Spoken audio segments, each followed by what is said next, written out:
Yeah. So what happened with the beard? Where's Yeah, what so was I the was stash? shaving this morning, and usually what I do is I've got three sizes for the guards on my razor, which I use a Norelco one or a Phillips one blade. I love it. Okay. I've gone through a number of different electric razors. I don't like using like an Yeah. actual razor if I don't have to. But I do have a single blade, like old school kind of razor when I need to shave it all off. I love that thing. I had gone through the one like the shit Quattro with the 4 and the 5 blades and all that trash. Now I just use a single blader. It's called a safety razor. Fucking love that thing. I'm sorry. I just the whole time I kept on picturing the scene in Monkey Wrench whenever Schwindeman, whenever you're playing Schwindeman. Oh my! When you're shaving, I the whole time that's why I just started cracking up. I could not get that scene out of my mind in that Oh movie. man. Oh, For those geez, of that's you that don't know, hilarious. when we were in high school, we made a movie called Monkey Wrench, and Monkey Wrench. it was like a spoof off of Saw. So it Yeah. was like it was like like ripping on our friends, and like basically just like putting them in weird situations that like were more comical than like gruesome and like cutting your leg off or some shit like that. But we just made fun of each other drastically, and it was awesome. And there was a first person killer scene, so Oh, it was a just first really person chase scene. Yeah, outdoors. It was sh- awesome. yeah, yeah. His track spikes on. Oh my god. Oh, that was hilarious. Oh man. Part of me still wishes that movie lives. I know. Dude, Steve playing me was a top-notch performance. Top Uh notch. Top notch. Or Schwindeman playing Steve's girlfriend at the time was probably my That was favorite though. Oh my goodness. unbelievable. And honestly, Schwinn was the sleeper because he also played Jeremy, right? Yeah. He Yeah. played you, and he absolutely destroyed that scene with me and him, with Jerry and Mary Jerry and in, Mary. in, in the I would car. have to say that the MVPs were definitely you and Steve though. Oh my goodness. Some top-notch Man, performances put on there by the two of you folks. well, most of the people Uh that I was playing, I never even met before in real life. You all were just like, all right, so this is how this girl acts, and she's always wearing this at every party we go to. I'm like, got it. Let's go. And you played like all females up to a certain point too. I don't even remember a single guy you played. That was my favorite part. No, I played red 49ers, man. Yeah, 49ers, man. 49ers. All of like the kill Hilarious. scenes revolved around like a character trait that we like to rip on each other for. Man, that was Yeah. it's crazy that we were able to film that without any of us like getting pissed off at each other. Although I say that, and I did lose a friend because of it. Megan, remember Megan's Oh, scene? yeah. Oh, and you know what? She was such a sweet person. I know she But did not like, appreciate the way she and oh but man. it was so it was so honest though. Like I it was know. such an honest portrayal, and like it wasn't bad. I maybe because she was with the guys all the time, we thought she was one of the guys and could take it that way. I think we But went a little yeah, yeah. we went a little I too think you're right far. there. Yeah. I do feel bad Yeah. about that to this day. Oh, damn. Yeah, shout out to her if she ever hears this. And sorry for puking in your car. Okay, real quick, I have to since you brought first, that up. first and only time ever for like, yeah. Oh As you can gosh. see, Juan takes pride in the fact he's like George Costanza. Like I've never thrown up. No, Jerry Seinfeld was the one. Juan Yeah, was like, dude, I can drink anything. I've never thrown up. Blah blah blah. that's right. So we went out to this party. Our friend Megan drove, and she had just gotten a brand new SUV. So that's why, like, oh, I got a new car. Let's all ride in it, all drive. Of course, It was a Juan, beautiful Mr. I conversation. never puke. I've never puked before. I'm a tank. He's mixing, he's got this big pimp chalice that you got from Spencer's. Pimp juice. And you were mixing Heaven Hill vodka with Heaven Hill whiskey, I believe. I ran out of mixers. So. Oh my gosh. It's so, first off, if you've never had Heaven Hill, or I know it's Bankers Club in the Northeast, like when I was in college, that's what the Heaven Hill equivalent was. But it's basically your lowest level of liquor. It's bad. It's bad. Really bad. So it's really either bad one tasting. of those are bad enough on their own. Mixing them together, however, is recipe for a disaster, which we experienced later that night. Poor Megan is driving Juan's drunk ass home, and the puke streak unfortunately came to an end all over her back seat. I didn't even know it was happening. That was the most ridiculous part about it. I looked over at my friend in the back seat. He was like, "Dude, you're puking." I'm like, "No, I'm not." It was just rolling out. It was just rolling, like so there was like a smooth stream that was steadily rolling out. I'm like, "No, I'm not." Like, what? Ridiculous. And poor Megan was like the nicest person in the world, and I had never seen her to that point more mad than she was at that moment. Like, are you fucking kidding me? And she still cared enough to tell me not to drive home. Oh yeah. Yeah, what a great person. But hey, at least the first time that I did actually throw up on alcohol, at least it was epic. It was definitely memorable. I will say that much. It was certainly memorable. It was epic, yeah. And like I'm so glad like it took that much to get me to that point. I think that's the real victory that I had there. I love the way you spun that into a victory. That's nice. That's epic level spin right there. Yeah, I thought you'd appreciate that. Yeah. So getting back to what I was talking about originally. Yes, sorry. I've got three different size guards on my razor. So I'll do like this section with the lowest, and then this section with the middle, and then the central with the longest one.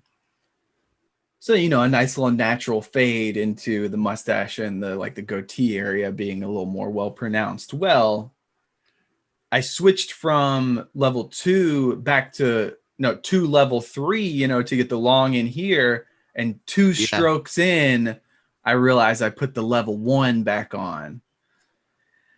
Total amateur move, man. Just man. I tried to even it up and be like, "Oh, you can't really notice it." Nah, man, there was no saving that at that point. So, were you in a rush? Were you in a rush? Is that why you messed up?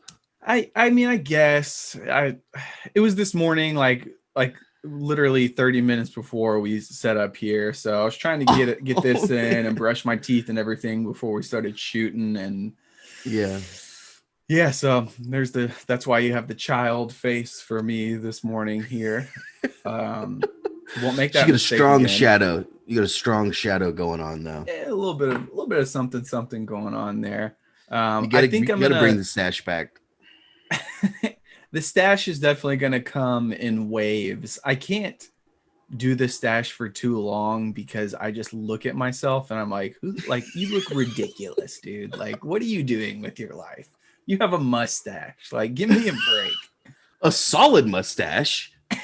Well, my dad rocks a standalone mustache. That's been like his move for decades. So he does a clean shave everywhere and then just a standalone.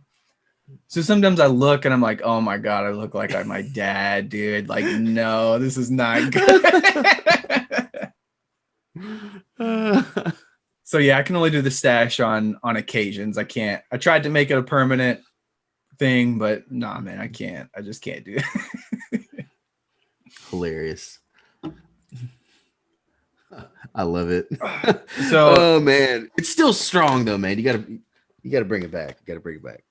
Oh, it'll definitely, especially around November, it'll bring it back. It might incorporate it into a Halloween costume this year. Although I'm pretty disappointed. We've been going to the same. Our friends Justin and Emily host a Halloween party every year, and I've probably gone to it for, I mean, at least 5, maybe closer to 10 years straight. Wow. But with COVID this year, I don't think they're going to have it. So it's like super disappointing. That's like the only one thing I look forward to. Like, I hate going out on Halloween. I much would rather prefer a house party or get together among friends, you know? Yeah. Yeah. Stupid COVID, man. Yeah. Yeah. I feel you too. Of course, I'm usually working some sort of Halloween event, but man, Makes sense.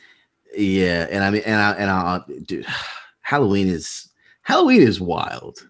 Like, honestly, Halloween's legit. like, Yeah. whenever you become an adult, Halloween gets wild. Especially in entertainment. I mean, the stuff that you see, it's like, this is ridiculous. Do you ever dress up at the events, or are you just like kind of in work mode? Absolutely not. Yeah. I know. Absolutely Yeah. not what? Absolutely not. Do I dress up? Yeah. It's not. You Not my would. thing. You would not dress up. See, here's the thing. I mean, come on, man. I used to dress up all the time whenever I was working like at Trust and different, theme. Come on, we had Hawaii Friday, which was hilarious. That was legit. Yeah, and a palm tree pool in there. Oh man. So funny. Yeah, and then I had like, a few 80s nights and Latin nights, I was always dressing up there for a while. So Dude, speaking of Hawaii Friday, I went through a stage in my life where damn near every single Friday I wore a Hawaiian shirt for almost 10 years. Like all of high school. I believe maybe it. not all of high school, but all of college. I got it started with our group up in Philly. And then my mom, bless her heart, made a quilt. Like, I gave her all of my Hawaiian shirts and she made a dope quilt of all of them. And then when my dogs were puppies, they chewed it up. Those little sons of bitches. Yeah. I think it was D. Might have been Dennis. One of them got me. But I mean, great memories there. Every Hawaiian shirt I owned was bought from Goodwill. It used to be my favorite thing, was going to Goodwill and looking at the Hawaiian shirt selection. It's usually solid any location you go. Oh yeah. Oh, definitely. Yeah. But that got me thinking about another classic time we had back in the day at Rupp Arena, or the Lexington Center, I should say, with the mega liquidation sale. Remember that? It's the mega liquidation sale. Yes, I definitely remember that. Yeah, one of the funniest moments. I'm gonna see if I could find that poster or the flyer that I sent you like not long ago. So we used to have, I don't know if they have these around the US or what, but I believe they do. This thing, obviously, it's called the mega liquidation sale, and I guess it's all of these different merchandisers across the region are trying to get rid of some of their inventory, and they would just blast the radio airwaves and the TV airwaves with advertisements for this thing. Like, the whole month leading up to it, every single commercial break you heard these mega liquidation sale advertisements. So they were awesome. And they would always grab your attention. And I was like, you know what? Credit to them for excellent marketing, because there was not once that commercial ever played that that it did not have my full attention. It had my full attention when it was on. I was always trying to pick up on what all they said too. Like, I picked up on like a few things, but they say so much. Oh, so we had been ripping on it for years because the commercials were just hilarious, and they were the same commercials every single year. You knew they were coming. And yeah. So one year, like, we had been doing the voice back and forth and talking about it for so long. One year we actually decided, like, hey, let's go to the mega liquidation sale. Yes. And we're supposed to have a big crew. it ended up just being me and Juan going. It was destiny, dude. How funny was just walking around there? Finally, it's like we've been putting the mega liquidation sale almost on a pedestal for all these years. And then finally we make an appearance and it is jumping in there. People are everywhere shopping and like you had to pay a fee just to get in because the deals were so crazy. They were mega liquidated.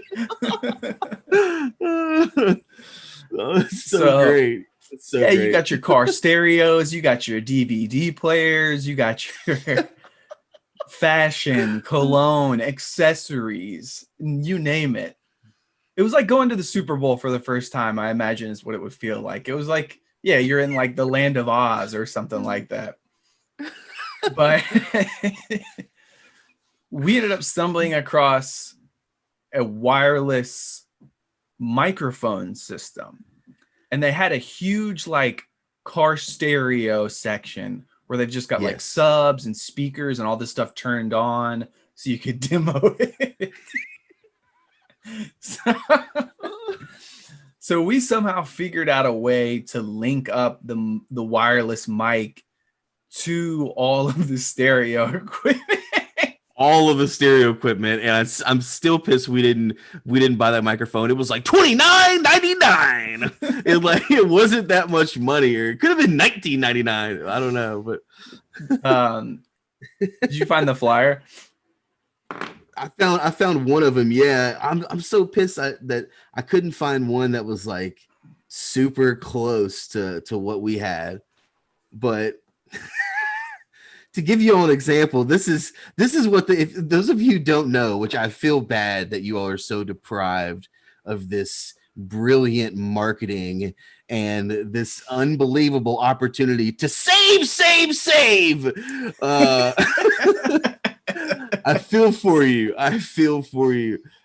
Because it was a bright spot of our lives, I would say, for sure.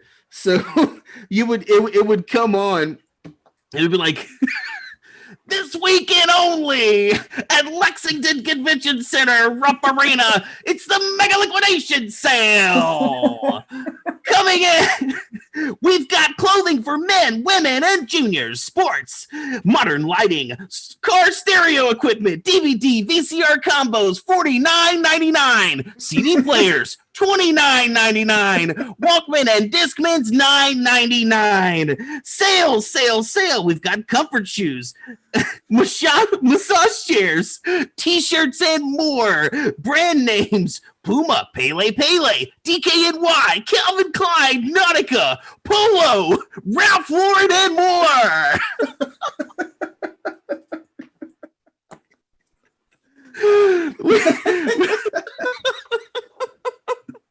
And a lot of that right there for those listening was all off the top of my head. If you want the proof, just because it was so embedded in my mind. So that's the first flyer I was reading from, and that's the second one, which is all golf. It's a mega golf liquidation. Everything must go. Volume discounts available. Tournament organizers welcome. No fee. We're gonna be priced up to $200 now. $19.99 to $39.99. They love the 99s, the 1999s, the 39.99s. Oh, it's got to be a 99. It's got to be a 99. It sounds so great, whenever you 99, that's the best. Oh my gosh. Yeah, so we hooked the wireless mic up to all of the speakers in there, and Wine gets on the mic and starts going in exactly what you just heard. It's the mega liquidation sale. DVD players 2 for $1, $99.99. And like we stayed up, like we were looking around, and again, it was packed. I mean, it's the mega liquidation sale. Of course, everyone's gonna be there, and so there were people everywhere. And when I was doing it, I was realizing that people were like looking up, like what, like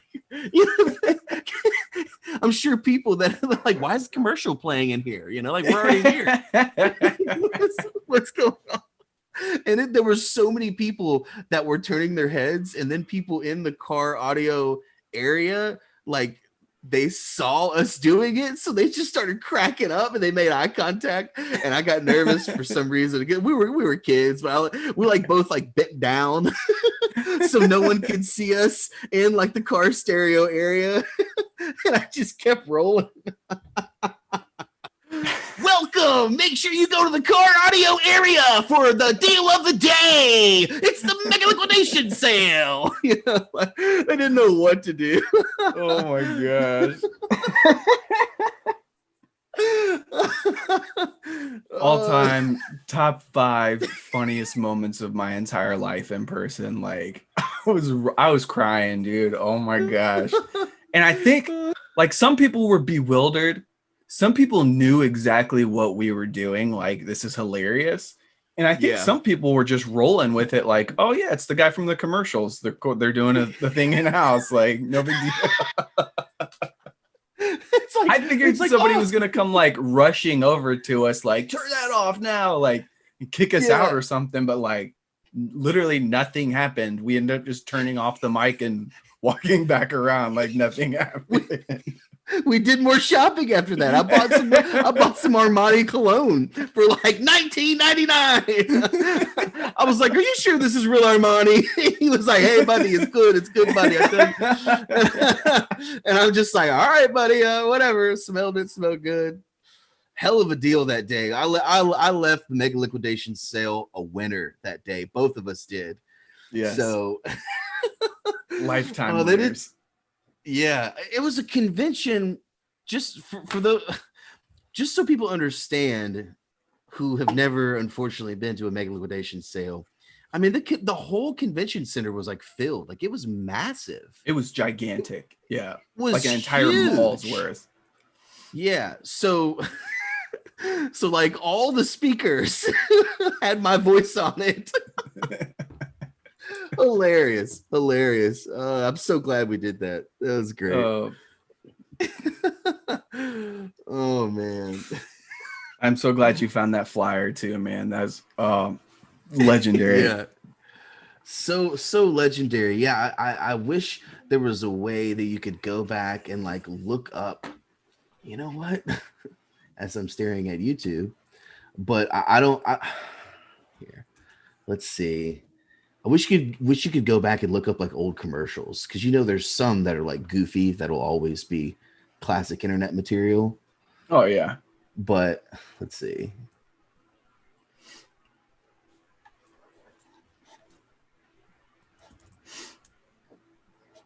Yeah, everyone that ended up bailing on that, y'all missed out, man. Y'all missed out. Lifetime experience.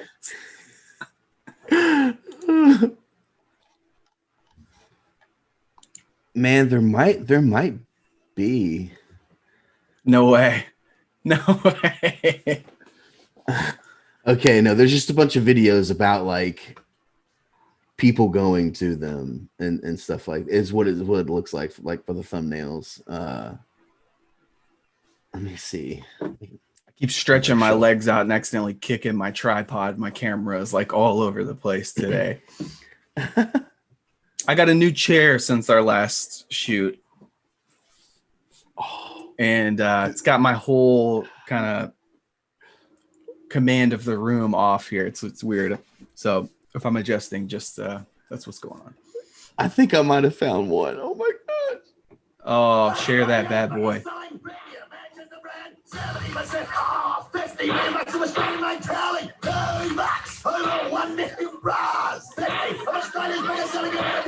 This is an Australian one.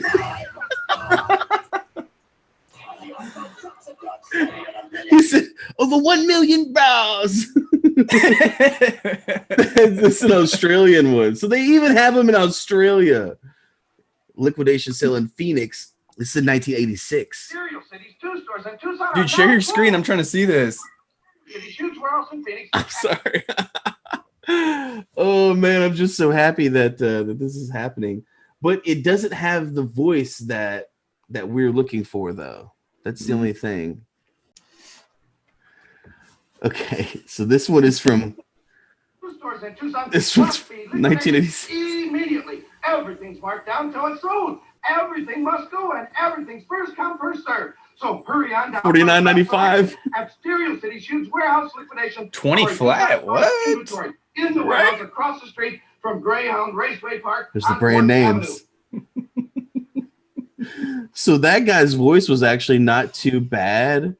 Yeah, that was a super old 1986. Oh my 80s, goodness, they had none of the juice back then. Yeah, it was before we were alive. So let's see.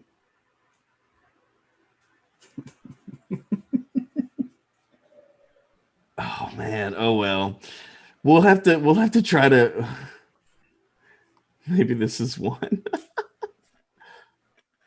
The selling done with liquidation mega fire sale warehouse cleanse. It's best price, no best price, we find. We gotta get everything out of the What the hell? We got stuff out so high we can't even see the walls. If someone asks, hey, what color are all these walls painted? We feel like, geez, we have no idea. Oh, this is a parody. Okay. Yeah. Yeah. Save big.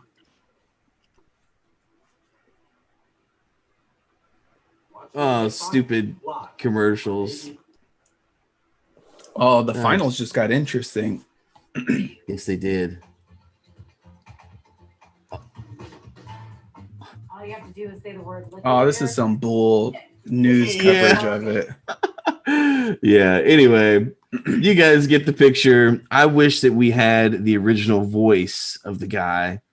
I know, but I do as best I can imitating the guy. So hopefully you all can get a good idea of what it sounded like, because it did sound that absurd. Yeah, I mean, that was pretty much dead on. I mean, I feel like we might as well have just played a recording for them already. Yeah, thank you for that. Did you see I wanted to talk a little bit about the NBA playoffs today. Have you been keeping up with the finals at all? No, not really, because I guess just because where I was doing a little traveling, and I was just mainly on the road and just in a whole other world in Tennessee. And so yeah, no, the only thing I saw, I did see LeBron walk off the court. I assume that's on the loss they just took. I didn't see that. That might have been from last night. Yeah, he walked off court with like 10 seconds left. He just walked off the court. They were gonna lose. Yeah, they were down double digits anyway. Eric Spoelstra doing a great job of coaching the squad and making some adjustments. Two of the best players on the Heat went down with Bam and Dragic. So they got whooped in game 2. And I've seen a lot of people trying to act like mad at LeBron and the Lakers. Like, oh, you've had it so easy this year. Like, it was really starting to irritate me, to be perfectly honest.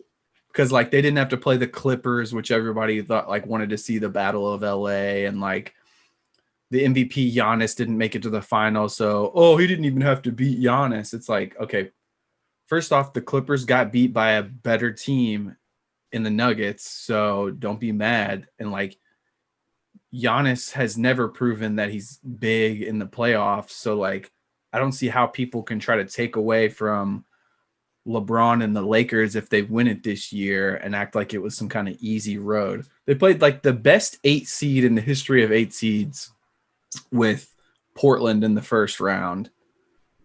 The Nuggets were a really good team. Oh, they played Harden and Westbrook in the second round, and everybody thought the small ball Rockets would be able to take them out. Smashed them. So I say all that to say it was kind of nice to see the Heat get one last night, because now people don't have this excuse that the Heat are like trash. Like the Heat are a really good basketball team. Got a great coach.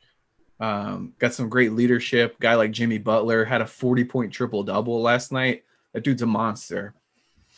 Damn. Yeah, but it's been a lot of fun. AD got in early foul trouble, so he didn't really do much last night. But basically they were just getting the ball in Jimmy Butler's hands, doing a screen and roll and getting a switch so that like a smaller defender was on Jimmy, and then just letting him go to work and he would just take him one-on-one. Like the whole fourth quarter, they were getting Contavious Caldwell-Pope on the switch and then letting Jimmy just like beast him to the rim and getting easy buckets in the paint. So Jimmy series buckets definitely shifted last night. It'll be interesting to see what happens going forward, but I'm all for it. I mean, I like the Heat. I said that was my East bandwagon team. You know, 2 cats on that squad with the cat as the owner or the GM, whatever he is. Meow. Yes. Every time I hear cats for the first time, I have to say I have to do it. I have to do it. It's a habit. Dude, what about your boy Kyrie Irving trying to throw shade at LeBron? So I didn't see any of that. What happened? Like I said, dude, I've been in a different world. I was in Tennessee last week for the whole week. For those of you that don't know, Juan is moving to Bristol, Tennessee. For those of you who don't know, absolutely not. I'm staying in the Queen City. I'm staying here at least for a little bit longer. No, but basically, no, I'm not moving to Bristol. Kyrie said, like, now that he has KD on his team, he finally won't be the only option in clutch. It's like the first time in his career he's not been the only guy that is the go-to bucket getter or whatever in the clutch. And it's like, bro, you had LeBron carry you to every finals you went to. Like, you've never done anything not being on a LeBron team. So, like, don't try to throw shade at him like that, bro. Like, you would have zero titles if it weren't for LeBron James. And they broke down the stats, and LeBron's percentage, I think it was with the game within 5 points in the last 5 minutes of the game, LeBron's got a better percentage than Kyrie in those situations. So it's like, it's not even true at all. Like, get the hell out of here. And of course he said it right when LeBron's in the finals trying to like diss on him. And then Kyrie came back and was like trying to act like he wasn't making it about that when he clearly was. And then they hired Steve Nash as their head coach, and Kyrie tried to be like, we don't need a coach. We don't have a coach. I might as well be the coach out there, blah, blah, blah. It's like, this dude's an idiot, man. Yeah, like, he never did anything in Cleveland till LeBron got there. He was clutch when he was in the finals with LeBron. I mean, I can't take that away from him. Like that 3 they hit the year they beat the Warriors was sick. Yes. But outside of that, his career is like not defined by winning and being a good teammate by any means. So the Celtics went to the conference finals 2 years ago. They get Kyrie last year and they don't make it back. They have a worse season. And then this year they get back to the conference finals without Kyrie. Yeah, it's interesting, isn't it? Yeah, very interesting. As you can tell, I'm not a huge Kyrie guy. Yeah, it seems like it. I was not aware, but note to self: do not bring up Kyrie Irving to Keith, or he will go leaf on you. I'm not buying into the Nets being contenders next year either.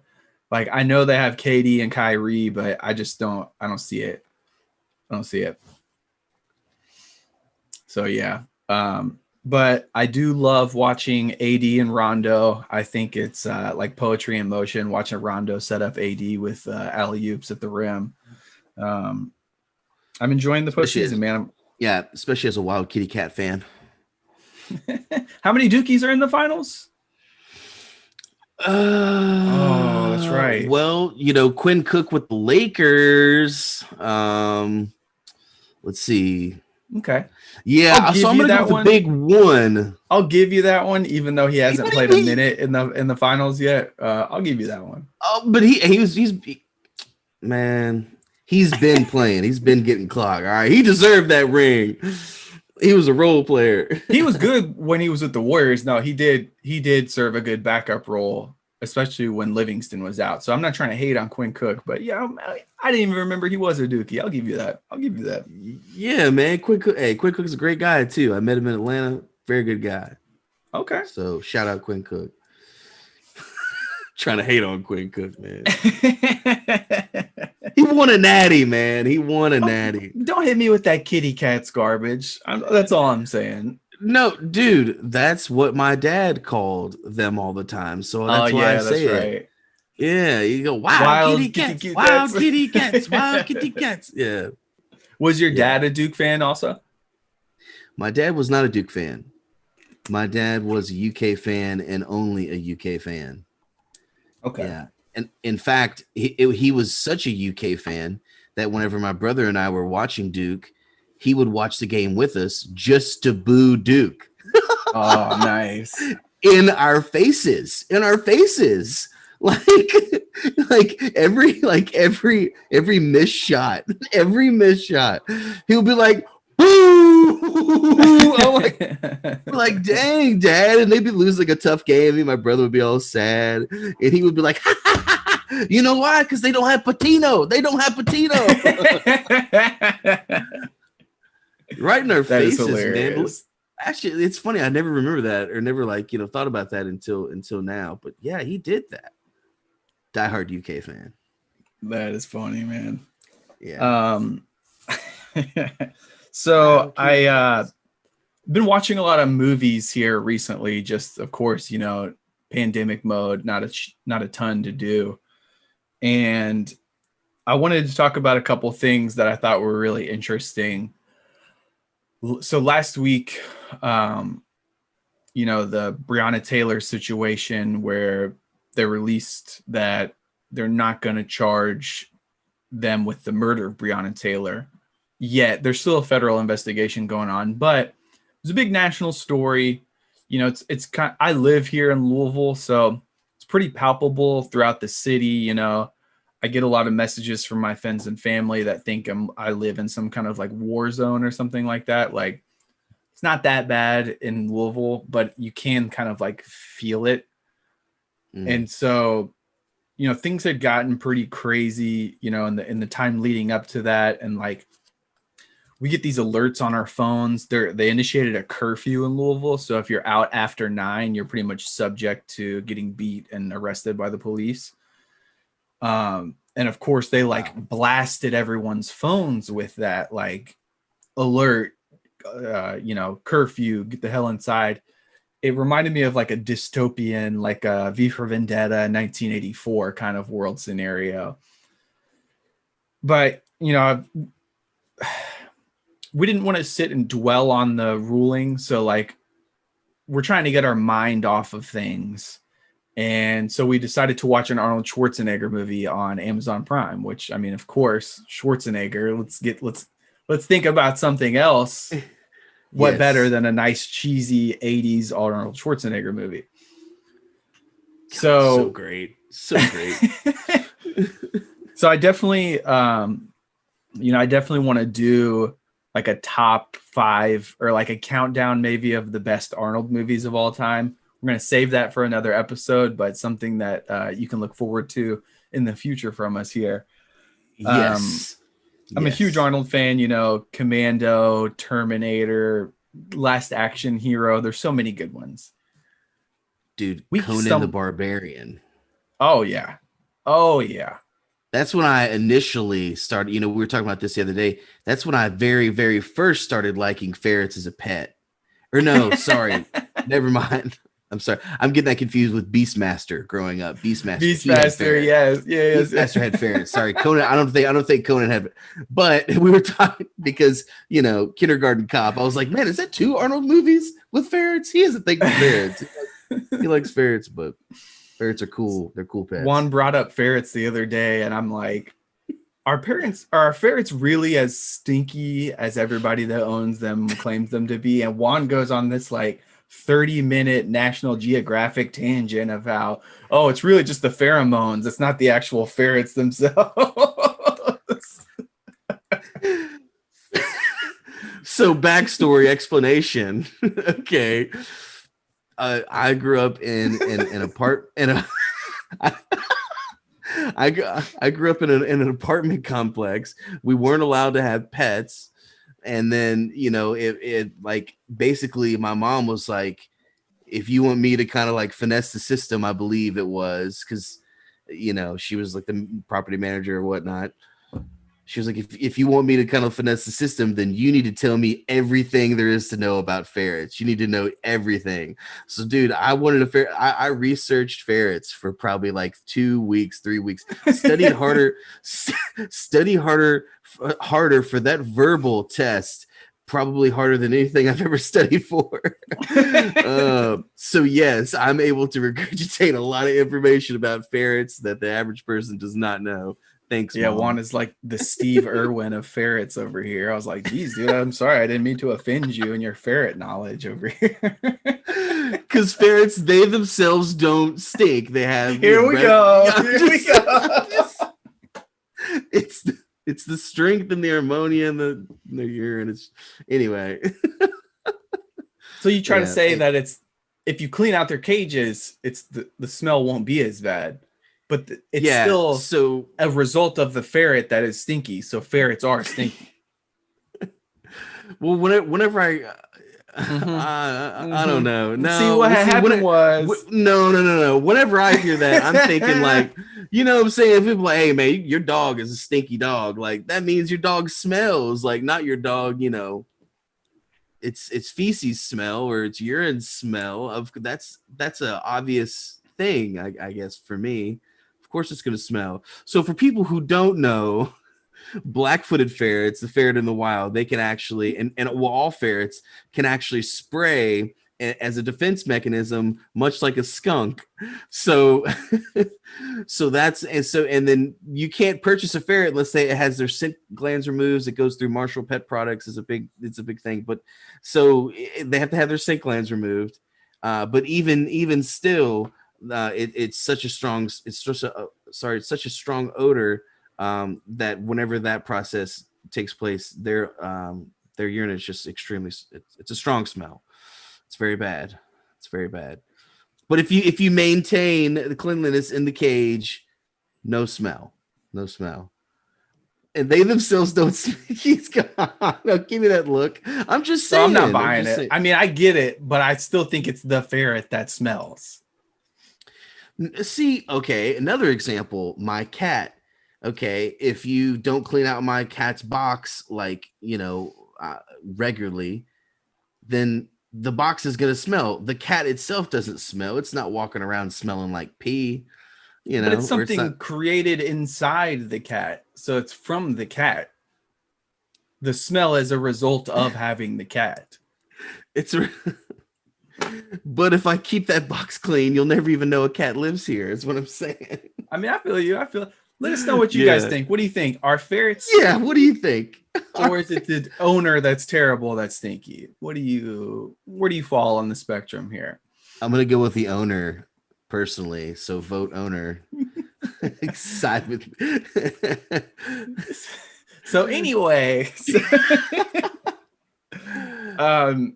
so yeah, we're sick of all the injustice talk. We're trying to get our minds off of things.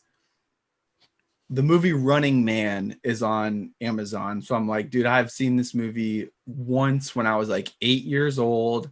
I remember it being classic, but let's go back and watch it. Anna's never seen it, of course. And absolutely terrible, awful movie, but awesome at the same time. You got your classic Arnold one-liners in there. But the movie starts and Arnold is working for the military and he's like a helicopter pilot. And they're getting him to check on this riot that's going on where like it's set in the future and it's kind of like dystopian. I didn't remember that about it. And these people are like starving. So they're like rioting to get food. And Arnold's flying over to see like how many people there are. And there's like a huge mob of like thousands of people. And his commander gets on the headset and is like, yo, bro, take them out. And Arnold's like, nah, dude, they're not armed. They're just hungry. Like, I'm not about to kill all these people. Like, that would not be good. And so they tell the other people in the chopper, like, hey, you need to relieve him of his duty and kill all these people. So basically, he tries to put up a fight. and there's like 4 other guys in the chopper, so they end up knocking him out and then proceeding with the mission and wiping out all these people.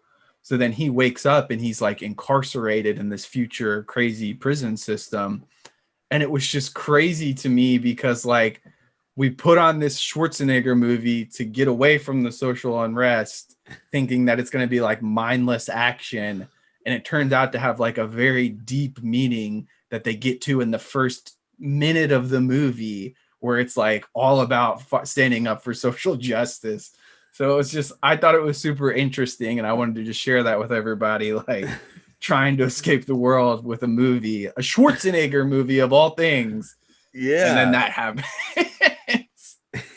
1987, that movie. Great year. Great year. Oh man, 87. that was a great movie. Yeah, I've got some images here of that classic.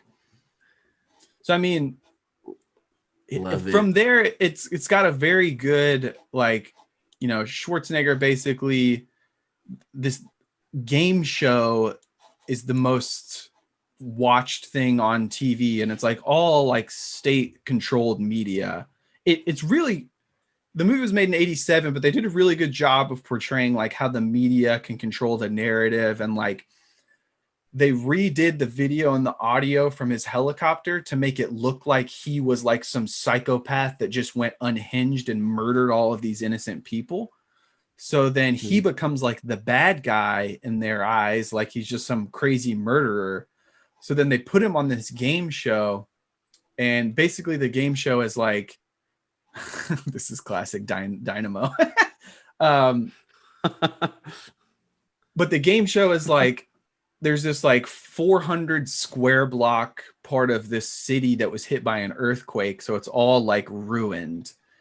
And they try to let these, like, they call them runners, I think. And like Schwarzenegger is the first one that gets injected into this like dead zone of the city.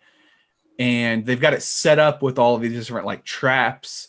And it's kind of like American Gladiators, where they're trying to run through the assault almost, but it's in like an open city. And then they throw in these gladiators one at a time to come in and murder the people. So like the fans get to choose which gladiators are released at one time. And like Arnold ends up killing some of the gladiators, and then it becomes like this huge power play back and forth. The movie is awesome. If you haven't seen it, I definitely recommend it if you're into those kind of movies. But it was just crazy. I mean, full of awesome Arnold one-liners, great characters. Jesse Ventura's in that movie as well. You know, I love me some Jesse the Body Ventura. But yeah, it was just like, you know, trying to escape the real world, and we just get hit with this, you know, Arnold sticking up for the little guy and fighting back against the system and trying to combat the media narrative and the media controlling things. And yeah, I was just kind of blown away, man. Yeah, it's also that's one of the few Arnold movies that I have not seen, so I'm definitely gonna have to go back and watch that. Oh yeah, yeah, always been a big fan of Arnold. Again, I always think so. For people listening, not having any idea, my father was from Argentina, so he had like a very, very thick accent, and he actually taught himself English when he came to this country. And one of the ways he learned was movies. So like he was such a huge fan of one-liners, and you know, so I mean, I'm talking like almost every time he'd leave to go see a lottery ticket, or to go get a lottery ticket after seeing the movie, like, all right, family, I'll be back. You know, I mean, he wore it out, man, you know, and so, I mean, he would always quote, because it was so easy for him, you know, and especially like when there were other people around, you know, like their English would be very fast and he had never heard it. So it would take him a little bit to understand. So he would always go back to his, how about that Arnold movie, you know? You know, he'd go back to his comfort zone. It's funny you mentioned I'll be back. That's probably the most memorable of all of his one-liners. But in The Running Man, he drops it. So like they've got him strapped into this chair. The host is like making fun of him, like, we're getting ready to shoot you into this war zone place. And he looks at the host and he's like, oh, I'll be back. And it's kind of like a classic, like, they knew what they were doing moment of the movie. It was fun. I was dying laughing when they did it. Right on. Hell yeah. Highly recommend checking that out. Yeah, we've got to do a list of the top Arnold movies as well as one-liners, because like nobody comes close to Arnold for one-liners. Like there's some other good actors out there with one-liners, but like it's a different game when you're talking about Arnold Schwarzenegger. Like he's the greatest of all time. Yeah. Yes, absolutely. Absolutely. God, man, gotta love Arnold. Dude, there's so many movies, so many memories, man. Jeez. So we watched that, and then it was pretty cool. We enjoyed it. So we ended up watching Total Recall the next day, which I hadn't seen that movie in a really long time, since I was like super little, and not to as much of an extent, but there's definitely in the same kind of deal with that movie. Like Total Recall, he's like working, like people are living on Mars, and there's like a rich dude that's like in control of the oxygen supply on Mars, and he's trying to, he's making a lot of money off of being the only guy with an oxygen supply on this planet, and he's just trying to maintain control of that. And it turns out there's this huge like alien rig on the planet that allows for the free flow of oxygen to go around. So Arnold ends up, figuring that out, and then, saving the day by saving the planet and everybody on there. But I hadn't seen that movie again since I was like 10 years old. And that is a classic movie right there. Total Recall. If you're into those kind of movies, it's crazy. It gave me Inception vibes. Yeah, I mean, like I said, the past few times that I've watched it, I've ended around the same spot, well, falling asleep. But yeah, I mean, it's pretty trippy, because I mean, no matter how close you follow, like in the beginning, it's like, okay, well, this looks like his normal everyday life, and then he has the ego trip or whatever, and then it's So basically, what happens is he was like a top guy working for the bad guy, and they're trying to infiltrate like the rebels, but they can't infiltrate them. So they wipe Arnold's memory, and supposedly it was his idea to do it. They wipe his memory so that he can then infiltrate out of like, his pure innocence. But he's living this life with like a fake wife back on Earth. And there's this thing called Recall, which is like a business. The movie is supposed to take place in like 2057 or whatever. And their business is they implant memories in your brain to make it like, if you don't have time to go on vacation, but you want to have the memory of like, oh, sweet, I went to the Bahamas or something, like they'll implant you with that so that it's like you went there and you can have those memories. So he wants to go to Mars, but his wife is like, nah, bro, we're staying here. So he wants to have this like cool memory of going and traveling to Mars. And through the process of them trying to implant him with those memories, it like triggers his real life memories where he's like, he freaks out. And so then the movie kind of unravels one piece at a time from there. But it was like really Inception vibes, because they try to come back and be like, no, you're dreaming right now. This is the memory we implanted. This isn't real. Right. To try to control him, because he's kind of going off the rails. Terrible 80s movie, but also like a head scratcher and kind of still relevant and like really cool. Like I enjoyed it a lot more than I thought I would. Terrible movie, but also awesome at the same time. Yeah, the special effects, man, it must have been super low budget. So bad. That film. They're so bad. Jeez, man. Like when his head's about to explode and all that stuff. Yes. It's just my goodness. Yeah, worst special effects ever. A lot of good actors in that movie though, man. Great movie. Yeah, yeah. God, Kindergarten Cop, man. Yeah, that's another one. Definitely got to do a an Arnold movie countdown. That's for sure. For sure. Arnold and maybe Sly Stallone at some point. Those are probably my two favorite actors of Yeah, that era. Definitely. Al Pacino, man.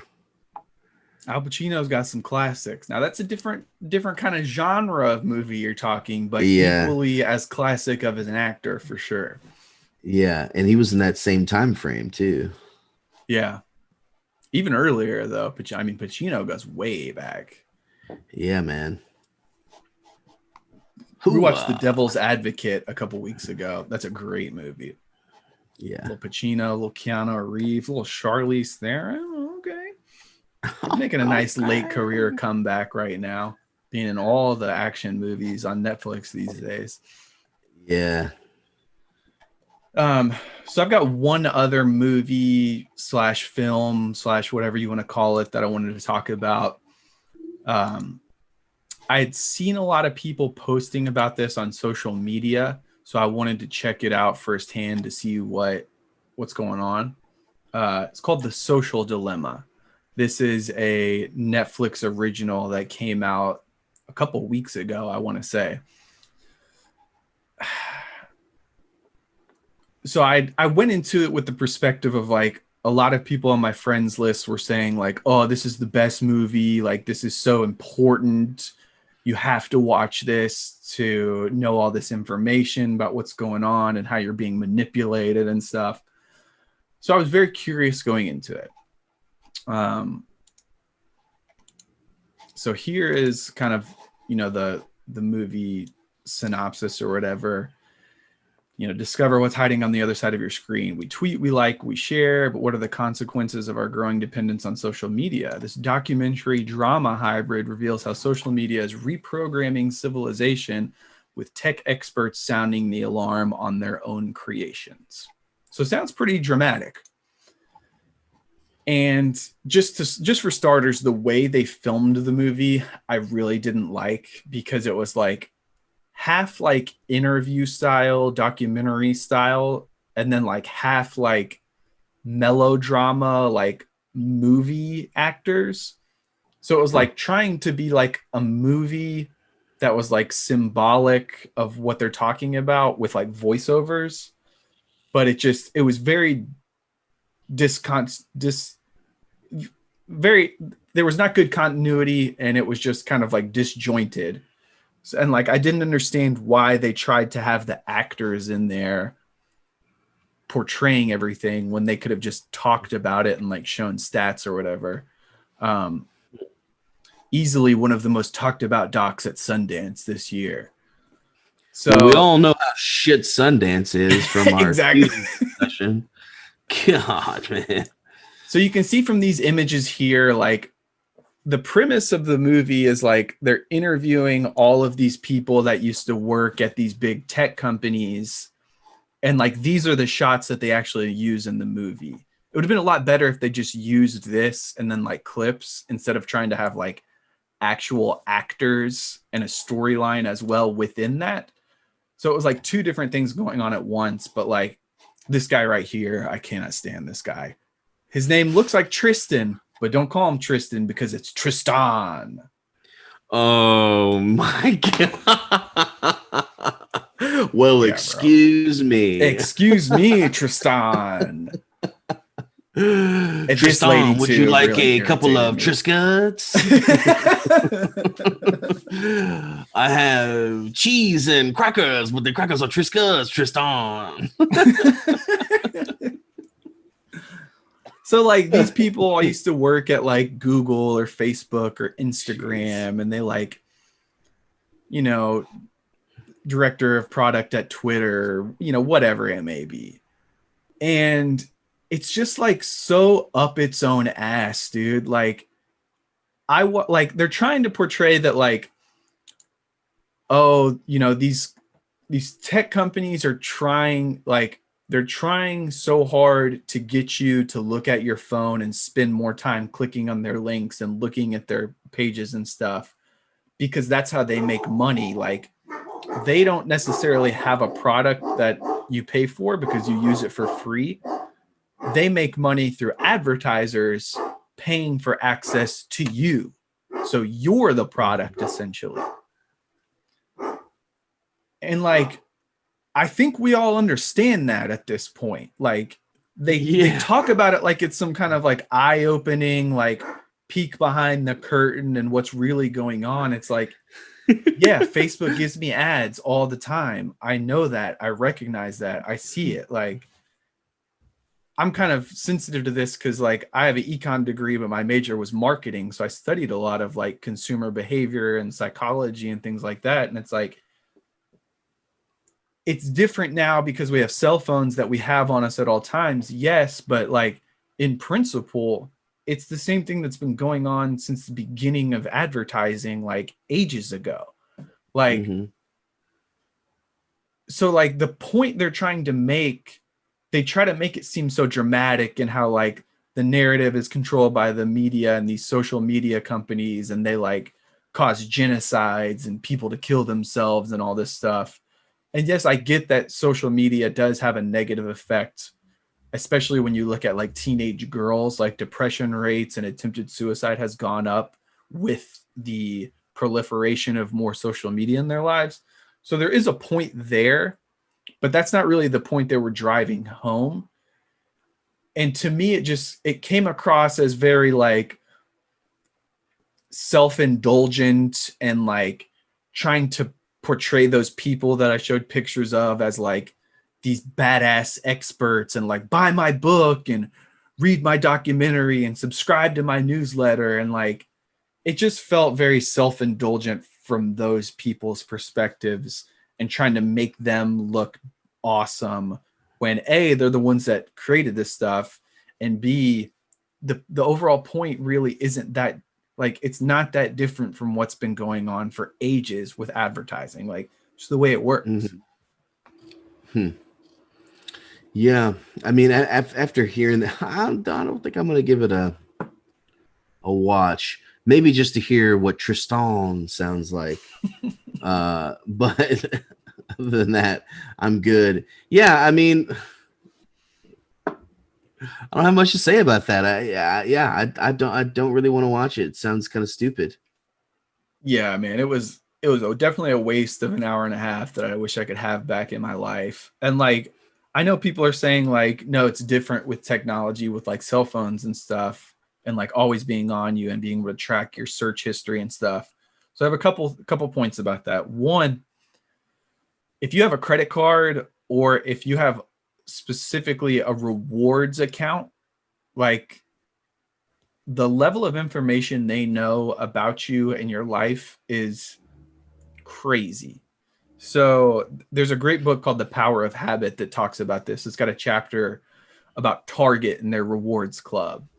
And basically, you know, you get points for your purchases and all that good stuff. But for them, the real information is your purchasing behaviors. And they can tell so much about you by what you're buying. So like if you're buying prenatal supplements, or if you're buying like diapers or baby food, or they can tell like if you're pregnant, what kind of, how far along in the pregnancy you are, if you have kids, how many kids you have, what the gender of your kids are, like what, like they can tell a lot of very specific information based on your purchasing habits. Yeah. So like this movie is trying to paint social media with those same kind of things, but it's not just social media. It's like there's so many other things that allow them to track you and have this information about you that's been going on for decades.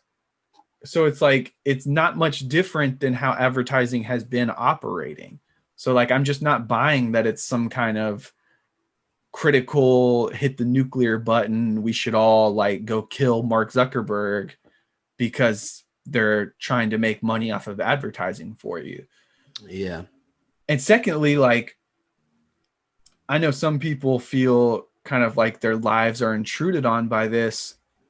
I honestly kind of enjoy it in the fact that the advertisements I do get are generally a lot more relevant to my purchasing behavior. Like, we bought some new pillows because I had searched for pillows online and I'm trying to do a review of all these different ones. Boom, Facebook hits me with a couple of good advertisements. One of them ends up being the pillows that we bought. So it's like, there's a lot of really good products out there that I would have never known about if it wasn't for this type of advertising method to kind of give that information to me. So like, I would have never found out. I would have never heard of this company before if it wasn't for the Facebook ad. So like, I don't think it's all bad by any means. I think it's to a degree enhanced the shopping experience as a consumer. So like, to try to paint it as like some world ending, will never be the same garbage, like, it just didn't click with me at all, man. I don't see the problem with that, like, at all. Well, it's funny too, because it's like, well, they've got all your direct messages. Yeah. They've got all of that. They've got all of your posts. They've got all those pictures you deleted, years ago or untagged yourself in. Like, come on. Like, it's out there, man. I don't know. Like, I don't really think about it too much, just because I know it's there and there's, not much, it's not going anywhere. I mean, I almost feel like nowadays we should just be a little content with having not as much privacy, at all. Not a lot of privacy, really, is a better way to say it. I mean, we don't really have a lot of privacy. Yeah. At all. And I mean, as long as like pictures of me don't surface that I never posted, like, I honestly don't care. Yeah. Yeah. As long as I don't get hacked, I'm good. I mean, it's not like I'm trying to do something nefarious in my personal life that, like, I try to live to where, like, what I do, I'm not embarrassed by. So, like, I'm not searching, like, how to disintegrate a body at your house, or, like, ways to, like, so ridiculous examples, but, like, I don't really have anything in my life I'm trying to hide. And as long as like people aren't stealing my credit card information or like jacking my social security number, which did happen to me, but that was a completely different scenario. That was somebody in my personal life. That wasn't like an online hack. Right. Like, I honestly, it doesn't affect me at all. So like, if my ads are going to be a little more targeted to my like what I like I'm all for that, honestly. Like, I'm cool with it. Yeah. Yeah. I feel that. Yeah. So anyway, if you're planning on watching that movie, don't. I mean, if you want to, by all means do, but there's really not the groundbreaking, earth-shattering news in it that people have been talking about. The one thing I do think that social media really hurts with is the spread of misinformation. That's not something that's hugely touched on in the movie. Yeah. There was actually another movie that did a much better job of talking about that. Something about like big data, or I forget the name of the movie now, but like, I think the bigger issue is that people don't understand how to differentiate what is actual news or what is like real versus garbage information. Like, just because it's on a meme in a clever way, or just because there's a video with dramatic music, doesn't mean that you should believe it if you see it on the internet or like on your Facebook feed or something. So I think I think it's less about stopping the big tech companies and more about educating yourself and being able to differentiate what's a credible source, what's BS, what is information that's good, or what is information that's clearly being manipulated in order to try to persuade you in one way or the other. And I definitely think there's a big lack of that, especially in the US. A lot of people are like anti-science. I think that's kind of, it's weird. It's so weird. I'm sorry. Really it's just so weird. It's like, it's science, bro. Like, oh my God. It's so weird. it's like, it's fact. It's science. They can take this little device you hold in your hand and beam signals to satellites in outer space and back down to you in fractions of a second, yet you still don't want to believe what scientists have to say about vaccines or medicine or the way the world works. Like, give me a break, dude. Like, it's ridiculous. Yeah. But I mean, I think I wanted to relate that to the scientific method, which at its principle is just about questioning, forming a hypothesis, going out and testing it, looking at the results and letting the results speak for themselves, not you trying to impose your hypothesis to make the results look one way or another.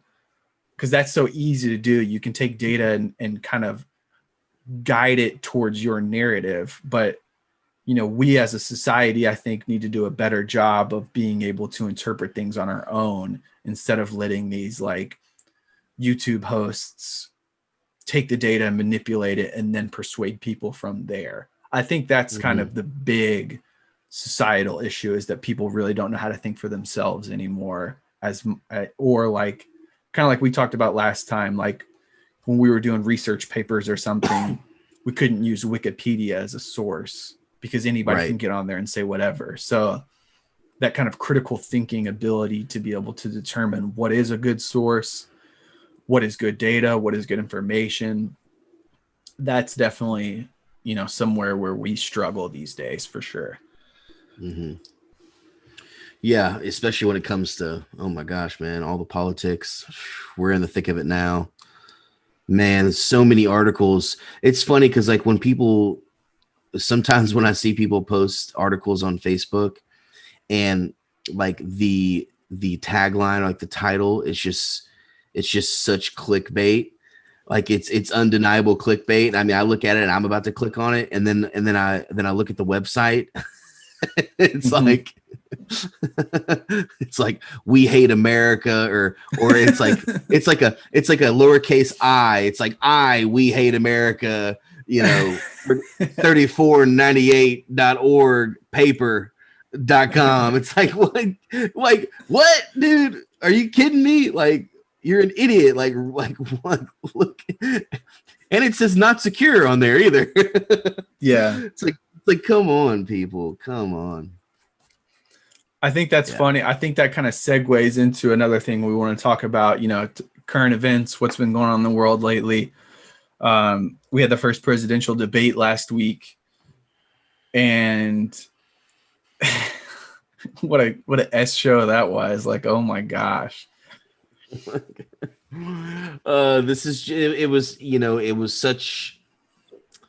was proof. It was so obvious that we need Joe Rogan. We need Joe Rogan to mediate this thing, or be the moderator of the debate, or the next one. There's 4 total, right? So the next 3. God, I think 4 total if you include the vice presidential one, but I don't think they're going to end up having all of those at all. Yeah, I mean, especially now that Trump's in the hospital. No, they definitely don't have to.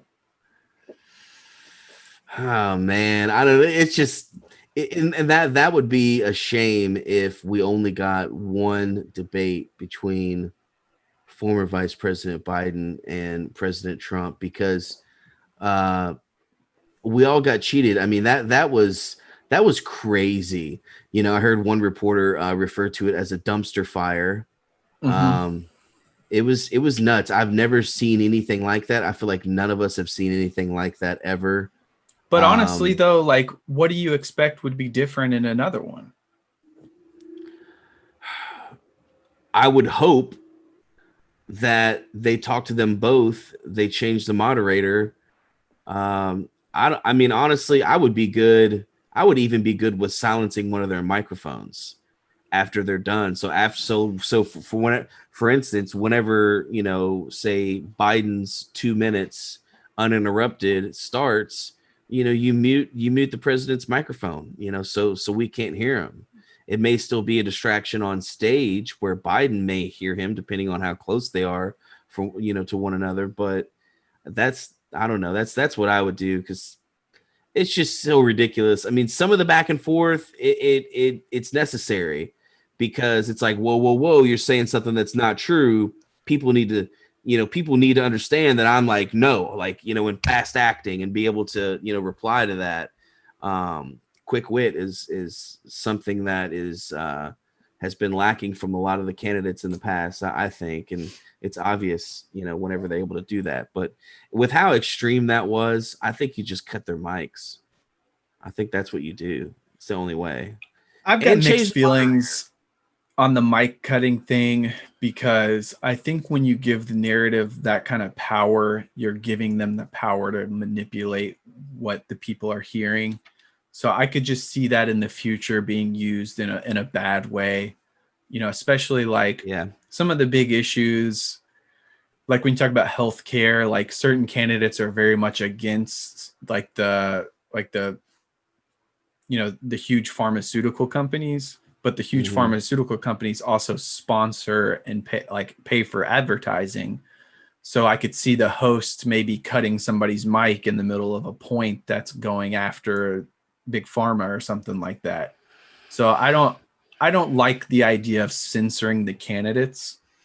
Yeah. I think that allowing them to talk over each other like they did lets you understand who they are as people. Like, I think that's a representation of who they are. Like, so I think Trump wouldn't let Biden make a point without speaking over him, but that just shows you the bully and the type of person that Donald Trump is.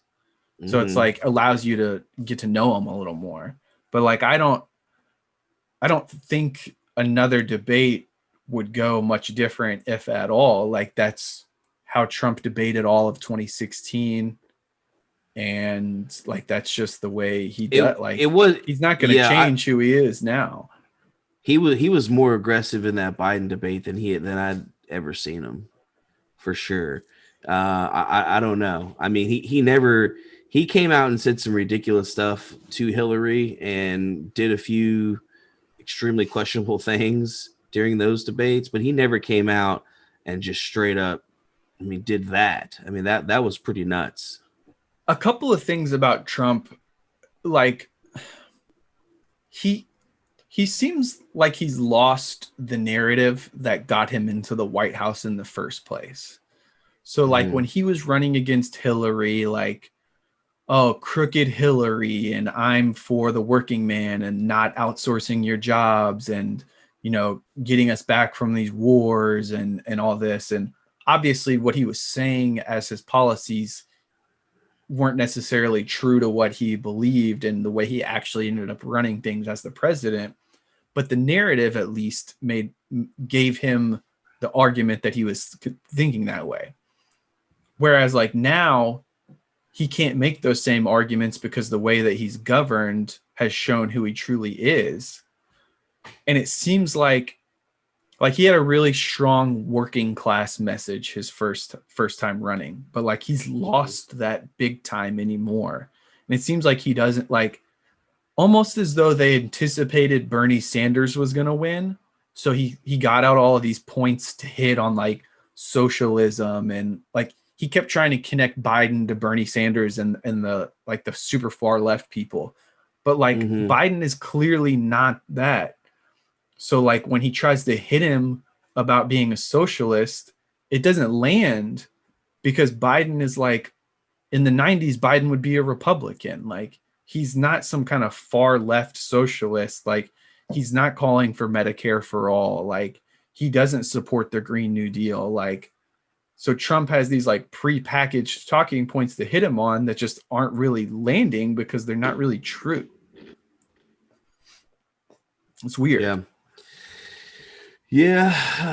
I don't know. He's not as, he hasn't been as charismatic either. And like when he ran the first time, like he had all these awesome nicknames for people that were just like hilarious, like Crooked Hillary and I forget what he had for the Republicans, but like he crushed Jeb Bush and like poor Marco Rubio, like he destroyed those guys, and Ted Cruz. Yeah.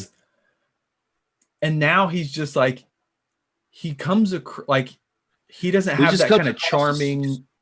Well, he comes across as extremely angry.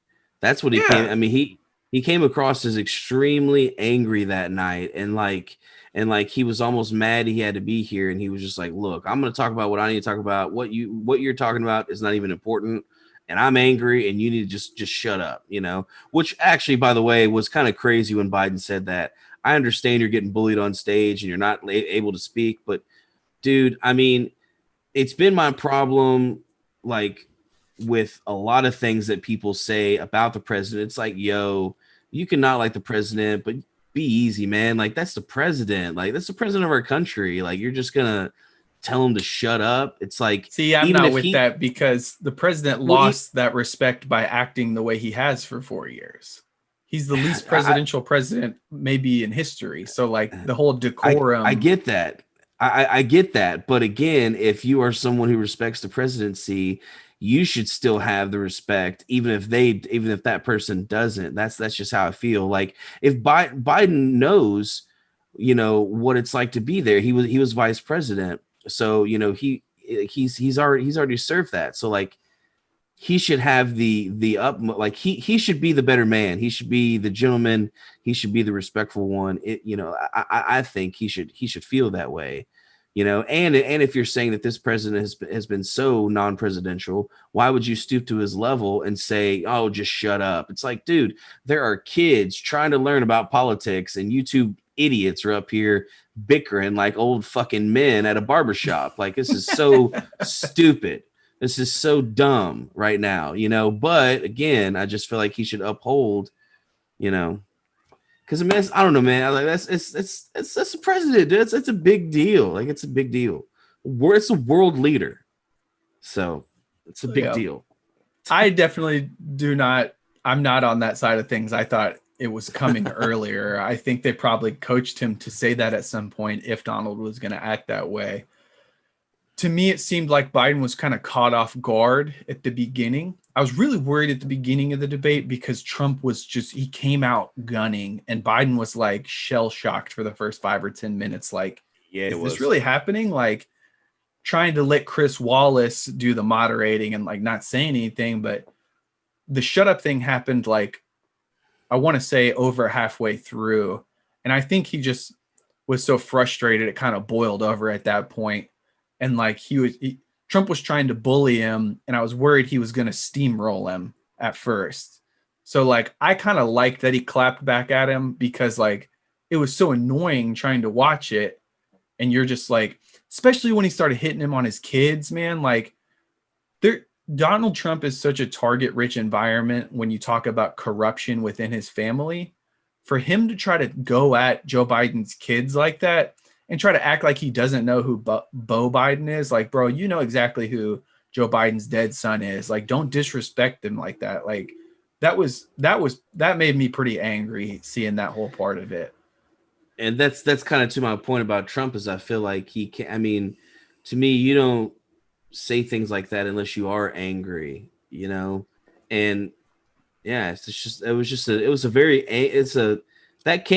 statement came from a place of anger. That's just what it is, you know. Yeah, like I was saying, like he's not as charming anymore with the one-liners and the quips and the nicknames. Exactly like you say, man. He just kind of seems angry.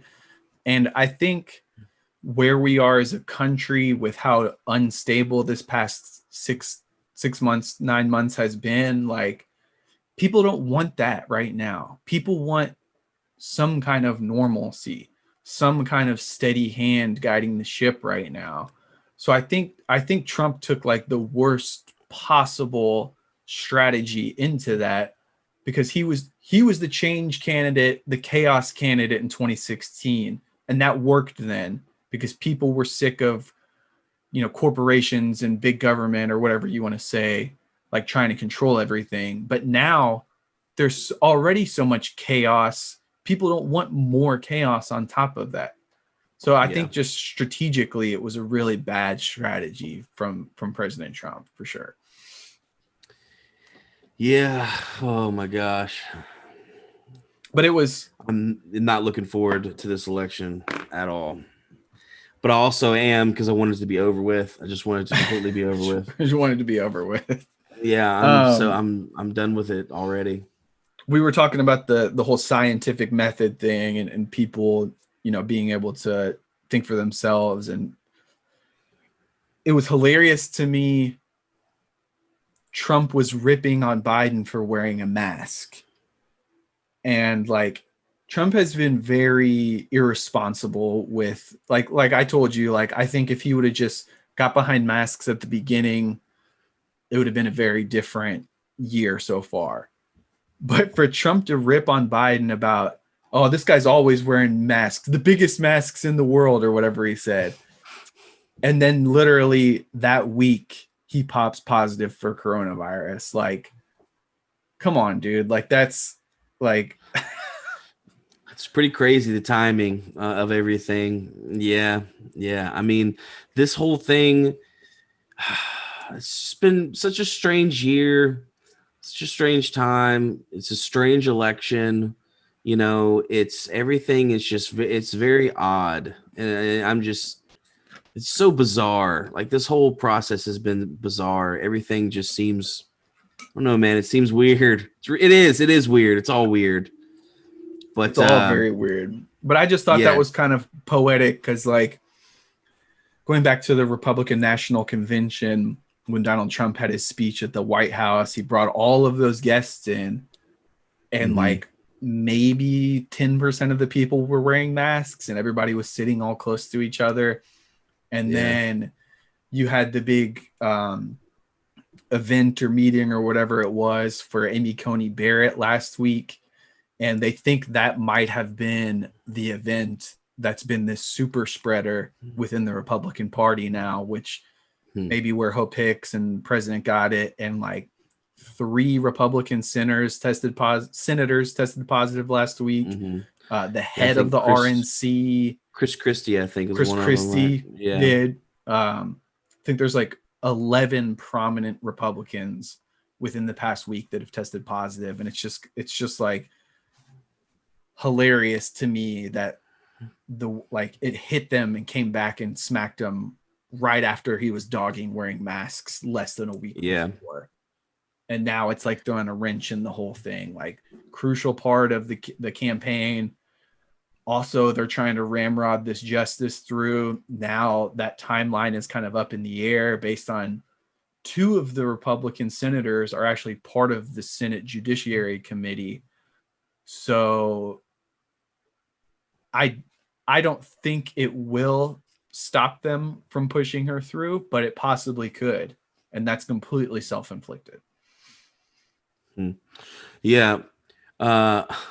Side note here, when we talk about Chris Christie, what an interestingly, like, oddly plump, like, very, like, kind of like Charlie and the Chocolate Factory, like the girl that chews the gum. Like, what an oddly shaped human being that man is. I don't know. That's just it. Really, in a way, almost like the Penguin from Batman, but just a little taller. I can definitely see that. That's funny. Yeah, like the Danny DeVito old school, Penguin, from Batman. Those of you who don't understand the reference. I don't know. It just popped in my every time I hear his name, his face. He's got like this real jolly, almost like a Pinocchio style nose, jolly cheeks thing going on. He's a smiley guy. Every time I hear his name, that image pops in my head. I just like oh, Chris Christie, man. He's interesting. He was oddly shaped hilarious during the debates in 2015 in the Republican primary. Oh my gosh, dude, he is funny on the debate stage. Like, I think it was Jeb Bush he got into it with, or it might have been Lindsey Graham. But he was ripping people, dude. He's good at that kind of quip, off the cuff, putting somebody down, but also having a point behind it.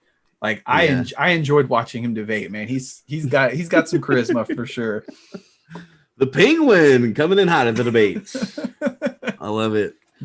But yeah, I'm worried about him though, because like he supposedly has asthma and he's clearly super overweight. He's got all of these mitigating factors that kind of put you at higher risk. So little bit worried about him for sure. But I mean, I don't wish harm to any of them. I hope they all recover and make a full recovery. But I just thought that was kind of poetic the way it all played out, with being so irresponsible, and then boom, they get popped. So that's my 2 cents on the debate and Trump having COVID. I actually, real quick before we wrap that up, there's so much misinformation coming out about Trump being in the hospital and like whether he's good or whether he's not. Like, I'm really curious to see how this next week goes, because like supposedly day 9 is like the day where if you're gonna have a really rough time with COVID or if you're gonna be good. So that'll be through this upcoming weekend. Mm-hmm. We'll see, man. We'll see what happens. Cause like some people think he's out of the woods. He did that little stunt where he got in the SUV and was driving around waving to people. I don't know why they did that. Poor Secret Service guys having to be in the car with him when he clearly has tested positive already. Super irresponsible. But I mean, he's got those same kind of, I don't think he has asthma, but like he's in his 70s. He is super overweight. Like, this could be an interesting week, man. Yeah. It's almost, it's an ongoing like soap opera almost. It seems like a bad reality TV / soap opera thing we got going on here. That is 2020. It's interesting. Just sit back and watch. It's all we can do, really, and go vote. Which I recently got registered in Ohio to vote, so I will be voting this year, or not. I don't know. Who knows? TBD. We'll see. Come on, man, you gotta vote. You gotta at least be pro voting. I am pro voting. So maybe I'll write myself. Can you write yourself in for the presidential election? Oh, you can write whoever you want in. Because I just didn't know if like as the president, like you couldn't, that's city council or something like that. It's different, but okay. Well, yeah, maybe I'll write myself. You know what? Juan Carlos for president 2020. 2020. Let's go. Anne got her ballot in the mail, and one Kanye West made it to the ballot here in Kentucky. That is awesome. That is hilarious. Oh man, you talking about the same man who wrote the song Kanye's Workout Plan is now running for president. Wow. Through the Wire, better song. Oh, one of the best Kanye songs. I'm curious to see, because obviously he didn't get on all of the states on the ballot, so he doesn't actually have a chance of winning. I'm curious to see if he does siphon off a certain significant percentage of the vote, to see how that kind of sways the vote. Also curious to see what happens in the future with him. Like, is he going to try to be more prevalent in the process in 2024? I honestly a little bit disappointed overall in this cycle, just because, when Donald Trump ran in 2015 and 16, like he came out of nowhere. He's not your typical Republican. He's like a celebrity running for president. I thought the Democratic field would be flooded with those types of candidates this year. Like Me too. Arnold Schwarzeneggers, or like not Schwarzenegger because he wasn't born here, but like The Rock. I thought The Rock was legit going to run for president. So a little bit disappointed with the overall charade or the kind of the TV show aspect of things this year. You get a plain ass guy like Joe Biden. Like, come on, man, that's not. Nobody is excited to go vote for Joe Biden. They're excited to vote. If they're voting that way, it's a vote against Donald Trump. Like, nobody's like, oh, Biden's on the ticket. Yeah, let me go vote for him. Yeah, exactly. Which is like, that's why I'm just almost not interested, because it's just like, man, I mean, last year, I don't want to get too into this, but Hillary is she is, I think, a devil. She is, I think she is the devil, actually. I think she's the actual devil. Okay. Yeah. Yeah, she's like the devil on earth, like, honestly, like that woman. And it's crazy because, like, she was a presidential candidate. It's like, oh my God, but it's like, well, what was your other choice? A celebrity. So, and like now it's like, well, we got to get the celebrity out of here. So who do we got? And this is what we got. God, dude, Yeah. and to go on what you said, this is not what we need. Like, we need we need help. Like, we need help. We need somebody who actually has the energy to come in and really get this thing going and move it in the right direction, because we're in a pandemic. Yeah. Like, what the hell? Like, this is crazy. Like, oh my gosh, man. I'm not really excited about voting this year. I don't know who I'm going to vote for this year at this point, because I mean, what we just watched in that debate, it's like, guys, like, you guys are just worried about proving each other wrong, and having you guys don't give a damn about the American people, and that's who you represent. And obviously they just wanted to go at each other's throats.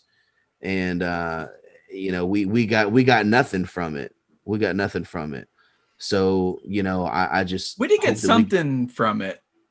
I just hope we get something from this election. Yeah. I'm there was a rumor circulating around in 2014, and they mentioned it on Saturday Night Live that it was going to be The Rock with Tom Hanks as his running mate. So, like, I just remember hearing all of these outrageous proposals in, like, these celebrity names, and I was just ultimately super let down by it just being all, like, senators and representatives and stuff, and vice president, and, like, no fun candidates at all, in my opinion. Can you imagine if that debate, instead of Joe Biden, was Donald Trump versus Dwayne "The Rock" Johnson? It would have went very differently. It would have went very different. Yeah. Yeah. It would. Yeah. Oh man. Can you smell? La, la, la, la, la. I wonder if he would try to be like Dwayne Johnson, or if like The Rock would come out in the debates. Like, would he try to be a normal guy, or is he going to play into the character? I feel like a little bit of the character of The Rock is Dwayne Johnson, though. I mean, that is he's very charismatic, almost like a bit of a character. Of course, yeah, he can have, serious conversations, but he's always got that personality, So I feel like naturally a little bit would come out, because we saw a little bit of his natural personality as the character of The Rock with that eyebrow. We were robbed of The Rock versus Trump debates, man. That would have been prime time television. The people's eyebrow. Notice it's the people's. It's the people's elbow. It's for the people. Power to the people. I don't know crap about what he believes in politically, or like policy wise, what he would push for. Yeah. I would assume he would be similar to what Obama's kind of stances are. But I wouldn't be surprised if we do get him. He's such a big personality and such a huge celebrity at this point. He came out last week and endorsed Joe Biden and Harris. So he definitely is. He had never endorsed before, so he's trying to get a little bit more active politically. I wouldn't be surprised. I wouldn't be mad if in the future we saw The Rock running for president. I'll just say that. Yeah, it would be, it would be interesting to see him walk into like a meeting at like the United Nations, or like, just meet with like a panel of foreign leaders, and then like all these normal looking people walk in, and then you just got Dwayne "The Rock" Johnson, and he's like towering over, like, the the prime minister of wherever. Oh man, yeah, that'd be good. That'd be good. Have you ever seen that movie Idiocracy? I know about it. Ooh, have I? I would just highly recommend that for anyone 06? watching. If you haven't seen the movie Idiocracy, go check that out. I don't think It's like that I have. It's basically, I'll give you a quick synopsis.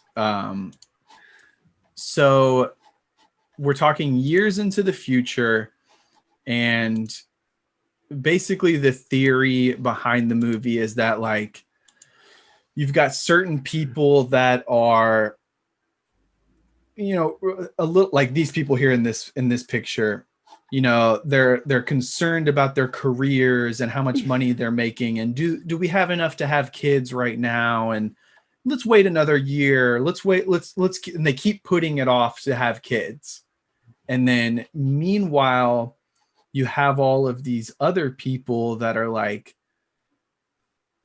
you know, your single dad in the trailer park that's like knocked up 10 different women and has like 20 different kids all over the country. So like that type of person is breeding faster than what they're showing is like this smart kind of thinking people. So that ultimately people that are idiots outnumber people that actually are smart by like millions. So the entire world just like continuously gets dumber and dumber and dumber until you've got a situation where they're like watering the plants with this like Gatorade knockoff because it has electrolytes, and like nobody knows how to do anything for themselves. And your president is Terry Crews, and he's like this big movie star, like action film star. And hearing you talk about how The Rock would look with other foreign leaders, like that just reminded me of Terry Crews in that movie. Like it's so funny, man. Movie came out in 2006. It seems like we're kind of going down that sort of path. Obviously this movie is a crazy, exaggerated, hyperbolic example. But I just thought that was kind of funny, especially now we have the reality show President. You know, where are things going to be 20 years from now? Like, who knows? Yeah, dude, seriously. Carlos makes his first appearance. Well, hello there. he keeps on like almost like knocking my mic over, so I figured I'd, you know, since he was itching to get on screen, I figured I'd give him the intro there. Trying to get Carlos a little love in on there. Meow. Yep. Carlos the cat. Whew. But I mean, it's really all I wanted to talk about. Mainly just talk some Schwarzenegger flicks, honestly. Reminisce on the mega liquidation sale days. That was a great trip down memory lane there. Oh my gosh, I know. That was insane. I wish more people were there to see it from our friends group. I also wish that I wish social media was like it is now back then, because we would have probably recorded that reaction. Mm-hmm. And that would have been epic. And I feel like wherever the mega liquidation sale traveled, I would follow doing the commercial. They might even hire you at some point. Yeah, I would love it. It'd be great. I mean, I would always get mega liquidation prices on anything and everything that I need. From your home to your car to your boat and all other accessories. I mean, it would be 2 for amazing. 1. We got Giorgio Armani, Ralph Lauren, Gucci, Prada. Yes. Oh man, what a sale! I mean, what an idea. Maybe we should start a mega our own sale. Now you're talking. Yes, we should start our own mega liquidation sale. That would be awesome. That would be so awesome. It's like, what do you do? We travel around the country mega liquidating sales. Liquidating everything. Yeah. Everything must go. It's got to go because we got to move on to another city.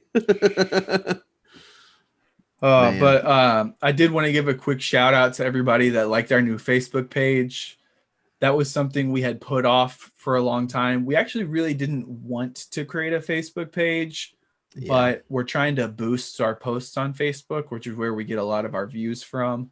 So in order to do that, you have to have a page for the, operation, organization, whatever it may be. So thank you for everybody that's liked on there. We would love it if you would subscribe to our YouTube channel. That's kind of our number one goal, is to grow the YouTube channel. So thank you for everybody that's like that page. Please subscribe on YouTube. That's all I got, man. Anything else from you? Yeah, no, as always, please like, comment, subscribe, and smash that little bell for the notifications. And yeah, glad you guys got to see Carlos today. That was cool. He made an appearance. First, or maybe first animal appearance or second animal appearance on the show.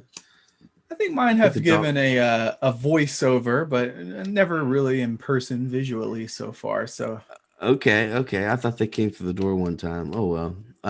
May have. Yeah, I may have missed that one. Yeah. Goals for later. Yeah. Aliens are real, guys, as always, and peace. Later, everyone.